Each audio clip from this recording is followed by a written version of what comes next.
अच्छा, कोई आपका फेसबुक वगैरह अकाउंट है? नहीं, मेरा नहीं, बिल्कुल रील्स वगैरह बनाते हैं? नहीं। बेटी को अगर हम पढ़ा रहे हैं, अगर वो एक ऑफिसर बन रही है, डॉक्टर बन रही है, इंजीनियर बन रही है, तो वो कैसे बोझ बन सकती है? आपको कब पता चला कि हम बिहार में फर्स्ट मतलब टॉपर कर गए, कैसे पता चला? सबसे पहले तो आपको भविष्य में क्या बनना है, क्या करना चाहते हैं? मुझे आईएएस ऑफिसर बनना है। आईएएस बनना है। आने वाले जो फ्यूचर में नेक्स्ट ईयर में कोई स्टूडेंट वगैरह तैयारी कर रहा है, उनको कैसे करना चाहिए, उसको कुछ गाइड करेंगे आप? जी, ताकि वो लोग भी ऐसे ही नंबर ला सके। कोशिश करें, अपने शब्दों में। आप पढ़ाई यहाँ पे ही रह के किए कि कभी भविष्य में मतलब पढ़ाई की पीरियड में आप बाहर भी गए कहीं निकल के या फिर यहीं पे रहे ग्रामीण परिवेश में, क्या पॉजिटिव इम्पैक्ट पड़ता है सोशल मीडिया का, लोगों के जीवन पे पड़ सकता है अगर यूज करे सही से तो? बिल्कुल पढ़ सकता है, क्यों नहीं पढ़ सकता है? कहते हैं कि कामयाबी सवेरा की तरह होती है, मांगने से नहीं जागने से मिलती है। जब आप जागेंगे तभी आपको कामयाबी मिलेगी। नमस्कार, मैं तबारक हुसैन और आप लोग सच 22 बिहार न्यूज़ चैनल देख रहे हैं। आप सबको पता है कि बिहार बोर्ड इंटरमीडिएट परीक्षा का परिणाम आज से 3 दिन पहले यानी कि 21 तारीख को घोषित हो गया था। तो आर्ट्स फैकल्टी की बात करें तो उनमें से बिहार के 2 जिलों से 2 बेटियों ने अपना नाम रोशन की है और पूरे बिहार में एक परचम लहरा रही है, जिसमें से पहला जो मुहद्दिसा है वो जो 22 की थी और दूसरा कुमारी प्रज्ञा जो कि कटिहार डिस्ट्रिक्ट की थी। तो हमने आपको कटिहार डिस्ट्रिक्ट की जो प्रज्ञा थी उनसे आपको हमने मिलवाया था। अभी हम देख सकते हैं कि हमारे साथ बगल में बैठी है मुहद्दिसा जी। तो आइए हम इनसे बातचीत करेंगे और इनका कामयाबी का राज हम जानने का कोशिश करेंगे। सबसे पहले तो मेरे चैनल पे आपका स्वागत है। Thank you sir. अभी आपको कैसा महसूस हो रहा है? अभी पूरा बिहार में आपका चर्चा चल रहा है, नाम चल रहा है, कैसा महसूस हो रहा है? बहुत अच्छा महसूस हो रहा है, बहुत अच्छा, बहुत खुशी हो रही है मुझे बहुत ज़्यादा। हम चाहेंगे कि पहले हमारे दर्शकों को आप संक्षेप में आप अपना परिचय दें, मतलब अपना नाम पूरा। जी, जी। मेरा नाम मुहद्दिसा है, मेरा घर नेहरा कौल है, मेरा पोस्ट तालबाड़ी है, मेरा पंचायत डोहाबाड़ी है, मेरा पुलिस स्टेशन अमोर है, मेरा वाया बायसी है, मेरा डिस्ट्रिक्ट पूर्णिया है, राज बिहार है। अच्छा, तो आप यहीं के वासी हैं? जी। आपके एजुकेशन की क्या क्या स्ट्रैटेजी रही बचपन से, मतलब क्या रणनीति रही, कैसे आप पढ़े, यहाँ तक कैसे पहुँचे, किस स्कूल से पढ़े, हम जानना चाहेंगे। जी, मैंने अपनी प्रारंभिक शिक्षा अपने पेरेंट्स से ली है। 1 to 8 की पढ़ाई मैंने अपने ही गाँव की मिडिल स्कूल नेहरा कौल से ली है। 9 थोड़ा टू धीरे धीरे बताइए। 9 to 10 की पढ़ाई मैंने प्रोजेक्ट गर्ल्स हाई स्कूल से ली है। 11 to 12 की पढ़ाई मैंने +2 हाई स्कूल बायसी से ली है। 22 से। जी। अच्छा, अभी बताइए कि अभी के समय में जो स्टूडेंट पढ़ता लिखता नहीं है उन लोगों को आप कैसे आप गाइड करेंगे? ज़्यादातर अभी देखा जाए कि आज के दौर में बच्चे बच्चियां सोशल मीडिया पे, आपका कोई आपका फेसबुक वगैरह अकाउंट है? नहीं, मेरा नहीं, बिल्कुल रील्स वगैरह बनाते हैं? नहीं। सोशल मीडिया का कोई प्रभाव पड़ा है आपके जीवन में, मोबाइल का, स्मार्टफोन का? नहीं, मैं उनसे बहुत दूर रहती थी, अपने पढ़ाई पीरियड में। अब तो भी दूर हूँ। उन उन बच्चों को आप कैसे गाइड करेंगे, कैसे बताएंगे आप? सबसे पहले तो मैं सारे स्टूडेंट्स से कहना चाहूँगी कि जो भी अभी स्टूडेंट लाइफ में है, मैं उनसे ये कहना चाहूँगी कि हमें ज़्यादा से ज़्यादा सोशल मीडिया से बचना चाहिए, क्योंकि उसमें टाइम का सिर्फ वेस्ट होता है। हाँ, ये बात सही है कि हमें अपडेट रहने के लिए थोड़ा बहुत तो सोशल मीडिया में रहना चाहिए कि कहाँ क्या हो रहा है, कुछ हो रहा है। तो ऐसे में हम अपडेट रहने के लिए हम न्यूज़ का भी तो, अखबार का भी तो यूज़ कर सकते हैं, सोशल मीडिया का ही क्यों? अगर आप कोई भी कर रहे हैं तो उसमें टाइम का लिमिटेशन होना चाहिए। आप उसे उतना ही समय दें जितना देना चाहिए, जिससे आपकी पढ़ाई पे, स्टडी पे कोई इफ़ेक्ट ना पड़े। सबसे पहली बात ये है कि आप अगर इंस्टा में रील्स वगैरह बनाते हैं तो ये सबसे परहेज़ करें और इस सबसे बचने का प्रयास करें, क्योंकि ये जो स्टूडेंट लाइफ है ना, ये बार-बार नहीं मिलती है। ये एक गोल्डन लाइफ है, इसको हमें अच्छी तरह से व्यतीत करना चाहिए ताकि हम आगे भी कुछ कामयाबी हासिल करें। अभी कहीं ना कहीं आप एक तो बेटी हैं और कहीं ना कहीं बच्चों के लिए एक प्रेरणा का स्रोत बन गए हैं पूरे बिहार के बेटियों के लिए। इसीलिए हम चाहते हैं कि आप बताइए कि उनको आप कैसे गाइड करेंगे कि वो अच्छा से पढ़ सके, आगे चल के आपके जैसा ही वो बन पाए, कैसे वो करेगा, कितना घंटा पढ़ना पड़ेगा, क्या करना पड़ेगा, चाहे वो कोई गर्ल्स हो, बॉयज़ हो, लड़का लड़की जो भी हो। जी, एक दिन में तो 24 घंटा होता है, पूरे दिन में। एक दिन में 24 घंटा होता है, तो मैं 24 घंटे में 6 घंटा ही पढ़ती थी। फिर भी लोग मुझसे सवाल करते हैं कि 6 घंटे में आपने इतनी बड़ी कामयाबी कैसे हासिल की? इसका रीज़न जानते हैं कि जब मैं 6 घंटा पढ़ने बैठती थी, तो मेरे पास फ़ोन तो होते थे पास में, अगर कभी भी बाय द फ़ोन हो गया, तो उसमें मेरा साइलेंट मोड में फ़ोन होता था और नोटिफ़िकेशन ऑन नहीं ऑफ रहता था। क्योंकि उस समय अगर नोटिफ़िकेशन आ रहा है, तो अक्सर बच्चों में टेंडेंसी होती है ये कि नोटिफ़िकेशन आ रहा है, तो पढ़ रहा है, किताब बंद की, नोटिफ़िकेशन ऑन की, क्या चल रहा है? देख रहे हैं, ऐसे में तो माइंड वो तो एक डाइवर्ट लत रहता होता है। है, नोटिफिकेशन आया स्वाइप करना, देखना है। देखना है, उससे माइंड डाइवर्ट रहता है। तो सबसे पहले अगर आप पढ़ने बैठ रहे हैं, तो उस वक़्त आपकी पढ़ाई सबसे आपकी फर्स्ट प्रायोरिटी होनी चाहिए। आप बस पढ़ाई में ही पूरा पूरा का पूरा ध्यान दें और कंसंट्रेट सबसे ज़्यादा मायने रखता है पढ़ाई में। तो अगर आप चाहे 2 घंटा ही पढ़ रहे हैं, 3 घंटा, घंटा मायने नहीं रखता है, बल्कि आप जो उस घंटे को यूज़ कर रहे हैं, मतलब कैसे कर रहे हैं, मतलब उस समय बैठे हैं तो आप उस समय किसको-किसको प्रायोरिटी दे रहे हैं, सिर्फ़ पढ़ाई को या अदर चीज़ को भी दे रहे हैं। अगर आप अपनी पढ़ाई को ही प्रायोरिटी दे रहे हैं, तो मतलब कि आप फिर कामयाब हैं।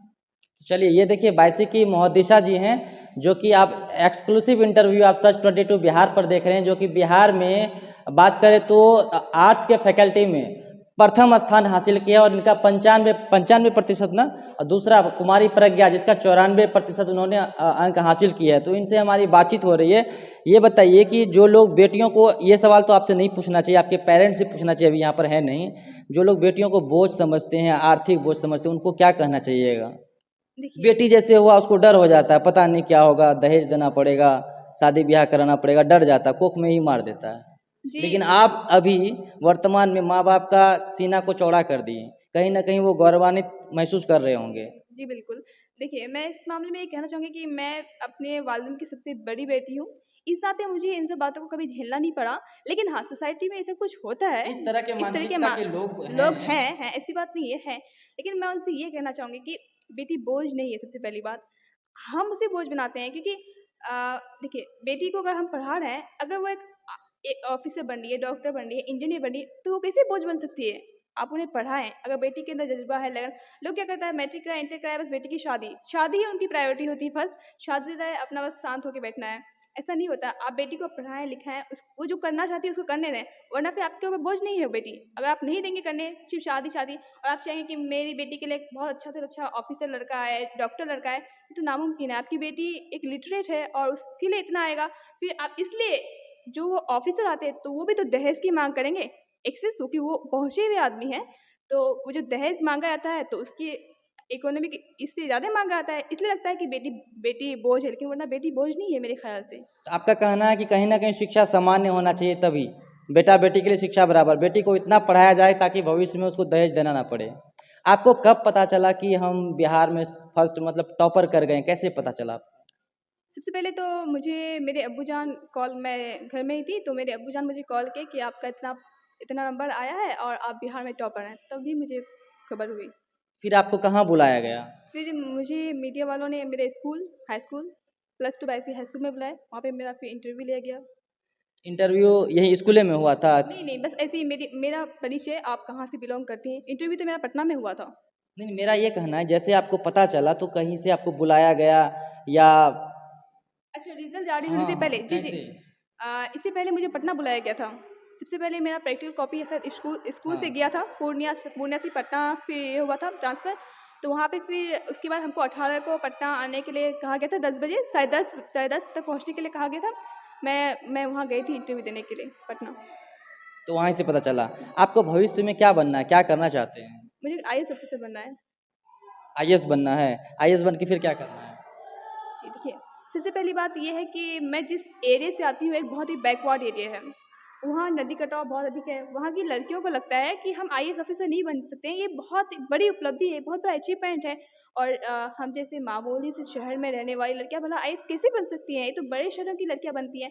तो मैं उन लोगों को बताना चाहती हूँ कि नहीं, मेहनत, जज़्बा और लगन से इंसान कुछ भी हासिल कर सकता है। बस आपके अंदर जज़्बा और लगन होना चाहिए। जो मैं उन लोगों के लिए एक मिसाल बनना चाहती हूँ और अपने क्षेत्र में जो भी कमियाँ हैं, मैं उनको पूरा करना चाहती हूँ। आप अभी इतनी बड़ी उपलब्धि हासिल किए हैं, इन सब का श्रेय किसको देना चाहेंगे, किसको भेजते हैं? अपने पेरेंट्स, अपने टीचर्स को मैं देना चाहती हूँ। अगर हम स्पेशली कोई टीचर का नाम पूछे तो किसका आपके जीवन पे बहुत ज़्यादा महत्वपूर्ण योगदान रहा?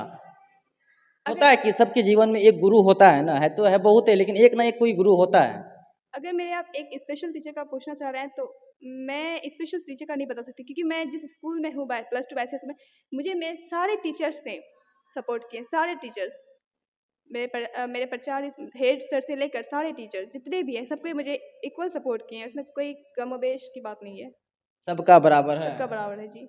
चलिए ये तो हमारी बातचीत हो रही थी मुहद्दिसा जी से। बाकी इसके बारे में आप क्या सोचते हैं? बाकी अन्य जो भी अच्छा एक चीज़ और बताइए बीच में, आने वाले जो फ्यूचर में नेक्स्ट ईयर में कोई स्टूडेंट वगैरह तैयारी कर रहा है, उनको कैसे करना चाहिए, उसको कुछ गाइड करेंगे आप? जी, ताकि वो लोग भी ऐसे ही नंबर ला सकें। जी, बिल्कुल करना चाहूँगी। सबसे पहले मेरा जो रूटीन था, कि मैं अपनी पढ़ाई में 2 टाइम को ज़्यादा इम्पोर्टेंट देती थी। एक सुबह के टाइम को, दूसरा शाम रात के टाइम को। तो मेरा सुबह जो होता था, सुबह जब हम उठते थे, सबसे सवेरे उठने की मुझे आदत थी। सवेरे सवेरे उठ के थोड़ा बहुत वॉकिंग करके फ्रेश होके मैं पढ़ने बैठती थी। तो मैं लगभग 8-9 बजे तक पढ़ती थी और उस समय सिर्फ मैं पढ़ने का काम करती थी, मुझे कुछ पढ़ना होता था और नाश्ता करने के बाद मैं कुछ लिखने का काम करती थी और उसके बाद फिर नहा धो के मुझे दिन में सोने की बात है, क्योंकि प्रॉपर नींद चाहिए। पढ़ाई अगर आप करें तो प्रॉपर नींद और उसके साथ कुछ एक्स्ट्रा एंटरटेनमेंट भी चाहिए, जैसे खेलना कूदना। उसमें इससे किसी को म्यूजिक सुनना पसंद है तो किसी को खेलना, तो मुझे खेलना ही पसंद था जो मैं करती थी। उसके बाद फिर रात में भी मैं पढ़ती थी। और सबसे पहली बात ये है कि स्टूडेंट को सबसे पहले अपना जो है ना, अपना खुद का परिभाषा परिभाषा लिखना, रटा हुआ परिभाषा नहीं पढ़ना है। जो बुक में होता है उससे आपको नहीं पढ़ना है कि रटने वाली क्षमता आपको कम करनी है। हाँ, दिक्कत करती है। आप खुद से परिभाषा बनाएं, खुद से क्या कह रहा है उसका आंसर खुद से देने की कोशिश करें अपने शब्दों में। आप पढ़ाई यहाँ पे ही रह के की है कि कभी भविष्य में मतलब पढ़ाई की पीरियड में आप बाहर भी गए कहीं निकल के, या फिर यहीं पे रहे ग्रामीण परिवेश में ही रह के आपने पढ़ा? नहीं, यहीं रह के मैंने पढ़ाई की है। कोचिंग वगैरह सारा कुछ यहीं पे? जी, मैं हाँ, मतलब हाई स्कूल से ही मैंने किया सब कुछ। एक चीज़ आपने बताया कि हम मोबाइल फ़ोन का यूज़ नहीं करते हैं, डिजिटल मीडिया का दौर है, आजकल सब कोई ऑनलाइन भी स्टडी कर रहे हैं और आप कह रहे हैं हमने मोबाइल को टच ही नहीं किया। नहीं, बिल्कुल नहीं। मैं ऑनलाइन से कभी क्लास नहीं, मैं सेल्फ स्टडी से सब कुछ की हूँ। क्या पॉजिटिव इम्पैक्ट पड़ता है सोशल मीडिया का, लोगों के जीवन पे पड़ सकता है अगर यूज़ करें सही से तो? बिल्कुल पढ़ सकता है, क्यों नहीं पढ़ सकता है? अगर आप उसका हर चीज़ का एक यूज़ होता है और एक मिसयूज़ होता है। आप उसको किस तरीके से कर रहे हैं, ये आप पे डिपेंड करता है। भी कई सारे ऐसे विद्यार्थी हैं जिनके पास पैसा नहीं है, पैसों का अभाव है, नहीं पढ़ पाता है, तो ऐसी स्थिति में सोशल मीडिया का प्रयोग करके बहुत सारे इंस्टीट्यूट होते हैं ऑनलाइन पढ़ाने वाले, तो वहाँ से तो वो स्टडी कर सकता है ना ऐसा? हाँ, कर सकता है ना, क्यों नहीं कर सकता है? लेकिन ऐसा होता नहीं है ना। अब हम कर रहे हैं स्टडी, ऐसे देखिए यूट्यूब में कितने सारे क्लासेस चलते हैं, उसमें हम जाते हैं क्लासेस में। अब मेरा व्हाट्सएप पे कोई नोटिफिकेशन आता है, कहीं आता है, बस वहाँ हम घुस जाते हैं। तो ऐसा नहीं करना है आपको, अगर आप जहाँ हैं बस वहीं रहें। मतलब हमको कंसिस्टेंट रहना पड़ेगा, जो चीज़ पे जा रहे हैं वहीं पे हमको जाना है, बाहर नहीं। चलिए, बाकी ये हमारे साथ मुहद्दिसा जी हैं, बाकी हमारी बातचीत कैसे लगी कमेंट बॉक्स में लिखना मत भूलिएगा। मिलते हैं नेक्स्ट वीडियो में, तब तक के लिए जय हिंद।